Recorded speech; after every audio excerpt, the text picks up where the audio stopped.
একটি ঘন জঙ্গলে এক ধূর্ত শিয়াল বাস করত। সে খুব চালাক ছিল, কিন্তু অলস্য বটে।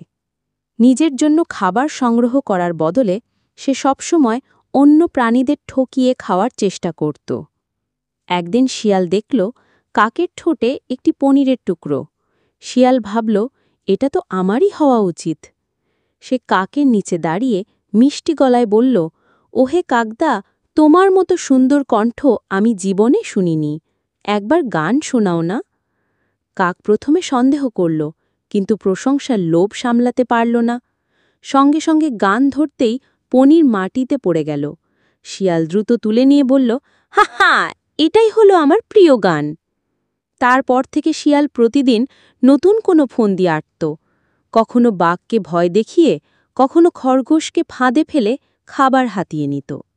কিন্তু জঙ্গলের প্রাণীরা ধীরে ধীরে তার ধূর্তামি বুঝে গেল। তারা একসাথে পরিকল্পনা করল। একদিন শিয়ালকে নদীর ধারে ডেকে নিয়ে সবাই মিলে ধাওয়া করল। ভয়ে শিয়াল পানিতে লাফ দিল আর নদীর স্রোতে ভেসে দূরে চলে গেল। এরপর থেকে আর কেউ তাকে জঙ্গলে দেখেনি। প্রাণীরা সবাই স্বস্তির নিঃশ্বাস ফেলল। তারা বুঝল, ধূর্ততা দিয়ে সাময়িক লাভ হয়, কিন্তু শেষমেশ সর্বনাশ ডেকে আনে।